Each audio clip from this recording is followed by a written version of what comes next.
I know you have no problem motivating yourself to sit down and play video games or scrolling through the social media on your phone. And you are most certainly able to sit in front of a screen and do both of those activities for hours and hours straight, with full attention and focus, not ever breaking your concentration. I know just how focused you can be, but what happens when you need to study for 30 minutes?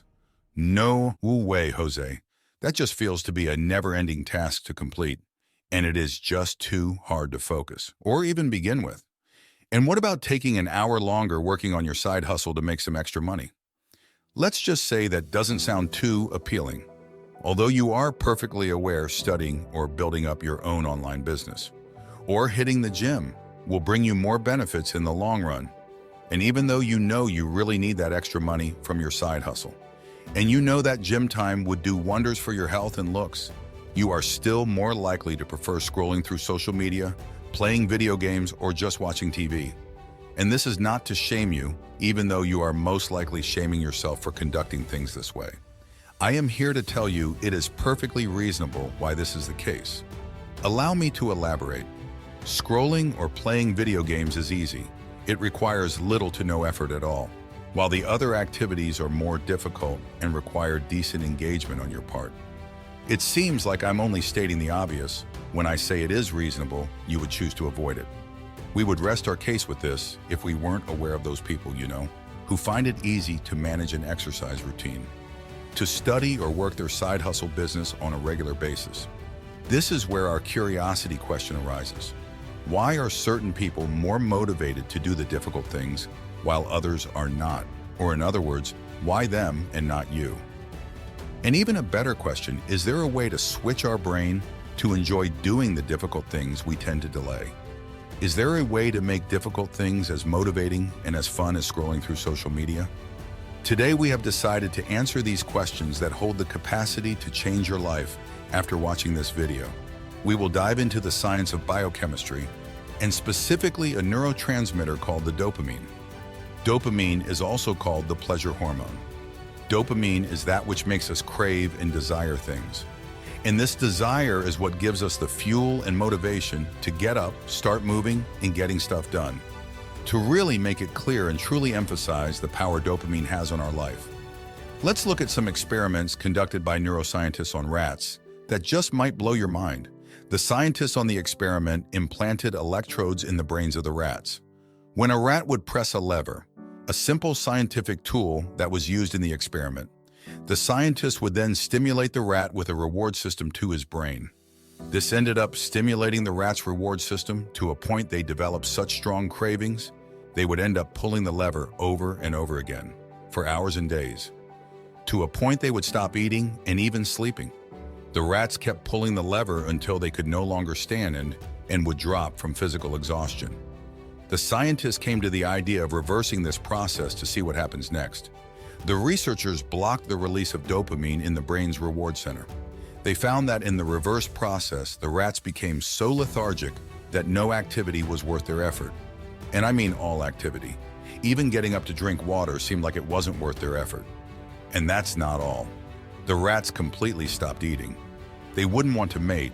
They were absolutely stripped of all of the cravings. In conclusion to this reverse experiment, in plain words, the rats lost all their will to live. Just to keep them alive, the food was then placed directly in their mouths, and it showed they would still enjoy the food, but they were completely stripped of the urge and motivation to go and get the food themselves. Up until this point in research, we had considered the hunger to be good enough motivation to get us moving towards food. But the science showed pleasure dopamine plays an even bigger role in our motivation. And how does this apply to humans? Although those rat experiments are extreme cases of dopamine highs and lows, we have established similar effects dopamine has in humans and in our daily habits in life. What we found is that human brain functions in a way it will prioritize our activities based on how much dopamine it is expecting to get. If a certain activity is expected to release too little pleasure, we won't be very motivated to do it. But if an activity releases a lot of dopamine, we are motivated to do it over and over again, turning it into a routine behavior with what feels like no effort at all. Does this mean we can biohack our brains to turn work into play? To find out, let's look into which behaviors release the dopamine. Any type of activity where you can anticipate a potential reward, your brain releases it. But if you know there are no instant rewards with the behavior, your brain won't release it. For example, your brain will easily release a pleasure dopamine on just a thought of eating a hamburger or an ice cream. Your brain anticipates the food to instantly make you feel good, and this anticipation drives us towards getting it. Even if this type of food is damaging long-term, this just shows how our brains work. In a way, it doesn't even care if the dopamine activity is damaging to us.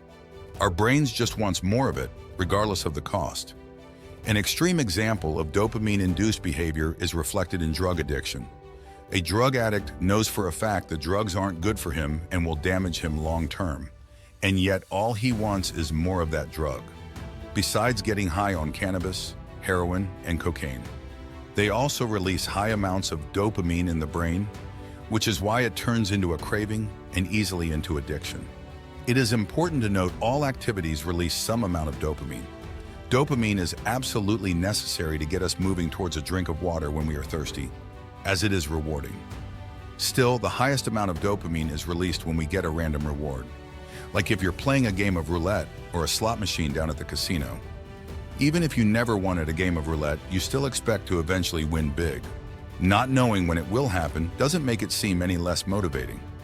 An example like this would be with all the people who buy lottery tickets, expecting to win big, even though they never actually experienced it. Guilty as charged. Similarly, high unnatural amounts of dopamine are released on a daily basis without even leaving the comfort of our home. And without even knowing it, the digital era we are currently in is profiting on the dopamine-inducing behaviors and the way our brains are designed. Every day we are flooding our neurochemistry with dopamine without even being aware of it and without putting any effort into it. Some of those high dopamine behaviors include watching pornography, playing video games, or scrolling through social media websites. By doing this, we constantly anticipate some sort of reward with each one of those behaviors. This is the same reason why we're constantly checking our phones, the number of views on our social media, number of likes, comments, etc. We expect and we know, eventually, we will get some notification that will produce a new dopamine high. In this way, we have become like the rats pressing the lever in desperate crave for another hit. And okay, everyone is doing it. So what's the harm, you say? Let me put you ahead of 99% of people and explain the way we function as human beings and how the long-term highs of dopamine is affecting your body and your life. Our bodies have a natural biological system, always at work to maintain our balance functioning. This system is called the homeostasis. This means our body will work to keep our internal physical and biochemical conditions in a balance at all times. So when we endure any type of imbalance, our body will work to overcome it. An obvious example of our homeostasis system shows in regulating our body temperature. When it is cold outside, the body temperature drops. This is to ensure the body to start shivering as a way to generate warmth and heat up the body. Yet when it is hot outside, our temperature will rise in order to produce sweat and release some of the heat from the body, simultaneously extracting any toxins as a bonus. The bottom line, the body will work to maintain the equilibrium and keep the body's temperature at 37 degrees, regardless of the outside conditions. And that's not all. Our bodies have another way of maintaining its balance, and this is through developing tolerance. You probably experienced this as well. You know, if you rarely drink any alcohol, you are more likely to get drunk real quick and be called a wimp. Opposite to someone who drinks every day and needs to drink a lot more alcohol to get the same effect. This is because regular intake developed a tolerance. So basically their body has become less sensitive to it. They will need a lot more alcohol to get as drunk. It is highly similar to the way our bodies handle dopamine. The body is working to develop balance. So in order to sustain you, it will numb out your receptors. Meaning, just like with alcohol, your brain and body develop tolerance to high levels of pleasure dopamine, and this becomes your new state of being. Now, we have developed a high dopamine tolerance lever of functioning. Our state is altered to high tolerance to pleasure. So what does this even mean, and what are the consequences? This now represents a big problem because it desensitizes you to things that don't induce dopamine. Regular life activities cease to interest you, And this makes it much more challenging and difficult to do as you lose any motivation to do them. You start developing boredom easily, and you find yourself unable to have fun, as regular life things don't induce as much dopamine as the high amounts your body is now used to. Eventually, this makes you procrastinate. You lose interest in your personal goals. Find it hard to maintain friendship and connections. Basically, working at anything that isn't giving you the high. Your brain is now craving in high dosage is not a priority. You develop low tolerance for boredom, meaning you will find it hard to focus on tasks, conversations, and even listening. Your brain will indulge more in overthinking rather than being present. You will naturally crave activities like video games and scrolling through social media, watching TV or reality shows. Rather than working on your own projects, studying, doing your own business, or cleaning your home. Eventually, it can even turn off your sexual drive, like in the case of rats. Activities like watching porn, playing video games, and scrolling make us feel great as they release incredible amounts of dopamine. Unlike working on something productive or reading a book that will release dopamine in a lot smaller amounts, making it harder to focus. It is similar to drug addictions, where an addict will have real struggles to get back to normal life. As normal life now can feel futile, meaningless, as nothing is able to match the dopamine levels their body is now used to. By reducing the drugs, they become like the rats in the reversed experiment we talked about. They lose all the will to strive and have no motivation to do anything. This is not only the case with drug addicts. Anyone addicted to pornography, video games, and social media is experiencing the exact same thing. Our bodies get used to such high level of pleasure dopamine that we lose the ability to enjoy regular life activities. Needless to say, this turns into hell, and believe me, I have been there. Now something has to be done in order to put a stop on it. Otherwise, the complications will get more and more severe in every aspect of an individual's life. So what is it we can do if this is the situation we find ourselves in? And the solution is this: dopamine detox. I am sure you have a pretty good idea on what dopamine detox will require of you, but I am here to give you some insights in how this can seriously level up your life. Pick a day of the week when you will avoid all highly stimulating activities. You will put a stop on overwhelming your brain with dopamine and finally allow the dopamine receptors to recover. You will do this for one entire day. On this day, your one task and one task only is to have as little fun as possible. You will forget internet even exists, your phone, computer, none of that. Do not do any stimulating activities like listening to music, masturbating, or eating comfort foods. No junk food, no sugar, and preferably no carbs. You are on a task of removing every stimulus from the outside that brings you pleasure for this day. In this day, you will get very bored. Trust me, it will be so boring, and your only solution is to embrace it. Get comfortable with boredom. You will feel rushed. Maybe tell yourself you have no time for this. Different things will come to your mind to eradicate the boredom. You will get thoughts of browsing different topics. You may want to have a home workout, and your brain will suggest you browse through YouTube for suggestions. When you get hungry, it will suggest you browse for a new recipe and think of ways to get you back into the dopamine rush. But you won't listen.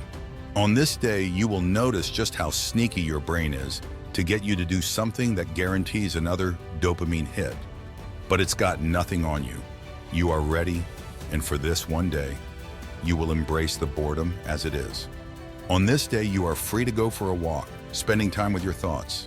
Contemplate your life decisions and goals. Take a note of any idea you might have. You will note this idea on a piece of paper in an actual notebook using a pen, not your phone. This will feel intense or even radical, but you gotta do it if you want to get out of the loop you found yourself in. A zombie life, if you prefer. You may doubt if this is even going to work, but picture this.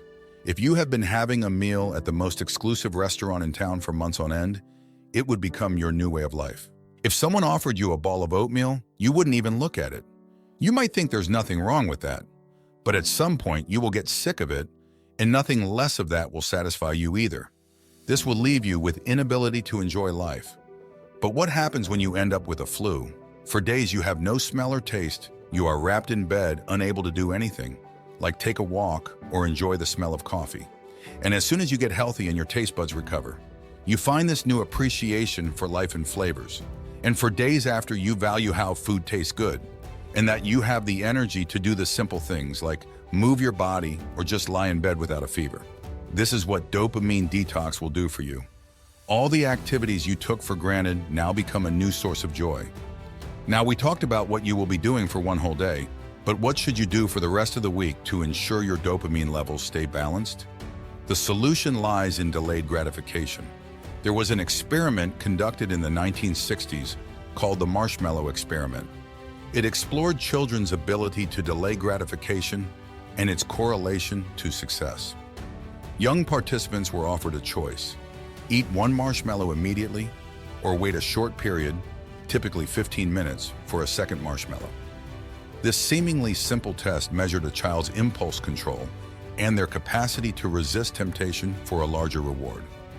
In the marshmallow experiment, the researchers tracked the children's lives for a surprisingly long period, over 40 years. This extended follow-up allowed them to analyze the correlation between the children's choices in the experiment and their later life outcomes like educational and business achievement, SATs, as well as their body mass index. Our brain by default will prioritize activities that bring it instant gratification, or in simpler words, instant hit of dopamine. Now, this is certainly the safest road to depression, lethargy, and stripping ourselves from all will for life. So from now on, you will use the high dopamine activities as a reward system and as an incentive to do the things you would normally put off, but serve you in the long term. In other words, playing video games or scrolling through the social media is now a reward after completing the difficult work.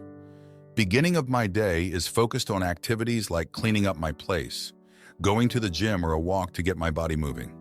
I will do workouts at home, work on videos like this one, and only after I have completed all the difficult stuff I used to put off. I reward myself with playing a video game or scrolling through social media. The key element here is delaying gratification, because doing it any other way around you will feel no motivation to tackle the things that actually serve you. To give you an idea of a time frame, let's say for every hour you do the difficult things, you reward yourself with a 15 minutes high dopamine stuff. So at the end of the day, you would have done 8 hours of difficult things and reward yourself with about 2 hours of reward activity of your choice. We all have our guilty pleasures, and mine is scrolling through the internet, where I tend to lose track of time and neglect all of my other tasks that I got to do to sustain myself. This is why I needed to develop a system like this, so I can control myself and create habits that are actually of higher value but of less dopamine. Without a system to control, it is easy to get caught in the web and waste your potential. In the book The Road Less Traveled by Scott Peck, he says, "Discipline is the path to happiness. Happiness is not a destination, it is a way of life. To achieve a happy life, one must constantly be aware of and faithful to one's own personal values." This quote emphasizes the ongoing process of discipline and delayed gratification in achieving lasting happiness. When I began my journey out of procrastination, this book, more than anything else, changed my life and fueled my motivation. By the end of it, I was sobbing in tears as I felt understood like never before in my life. I felt so accepted, and I could finally accept myself. If you read this book, you know what I'm talking about. Please leave me a comment and tell me the impact it had on you personally. For me, it struck me to the core, and I recommend this book to anyone who feels depressed or stuck in life. I bought this book so many times for all my friends' birthdays, and it is my favorite gift to give. I can safely say it created a big change in our lives. If you haven't already read it, I can't recommend it enough that you do. I will provide you with a link below, and when you do, I beg you to leave a comment and tell me your thoughts. So getting back to my personal plan, I want you to do as well. 1 week a day of total restraint from the internet and technology altogether. On other days of the week, I plan my days consciously prioritizing the difficult things first and rewarding myself with the fun activities at the end of the day as my way of not wasting my life. In conclusion, is it possible to make the hard things more fun? Yes. With a system like this, you will develop fun in doing the difficult things. You will feel pride and joy in your body and feel more accomplished. The fear of missing out will dial down. The fear of missing out is the media tool used to catch our attention that relies solely on stimulating our dopamine production. And although you can connect to genuine people and genuine advice, Most of it is just there to seduce you into consuming more and more. Trust me, with a system like this, I have found that difficult things have become more fun and exciting again. I am able to feel good about myself whilst doing the things that actually benefit me. There is a sense of control over my life that I haven't felt in years. Now I am the one using the internet instead of the internet using me. We are all dopamine addicts, and it's fine. Dopamine is the one responsible for the motivation to achieve what we want, to improve ourselves and attain our life goals. But you are the one driving the vehicle, and it is up to you to decide which direction you will head. Will you consciously steer your wheel in the direction of your life's goals? Or are you going to allow the autopilot to drive you to get more dopamine highs from the things that don't serve you at all? The choice is yours. And like the famous psychologist Scott Peck said, without commitment, you will never start. But more importantly, without commitment, you will never finish. The algorithm is crowded with so much these days, and you may never run into my channel again. So if you enjoyed this video and found it valuable, I would appreciate if you liked it and subscribe to stay in touch. It's free for you, and it has the potential to actually change my life. I would greatly appreciate as your like helps YouTube see my content as valuable and recommend it to more people, so more of us can start improving our lives. As always, thank you for your time.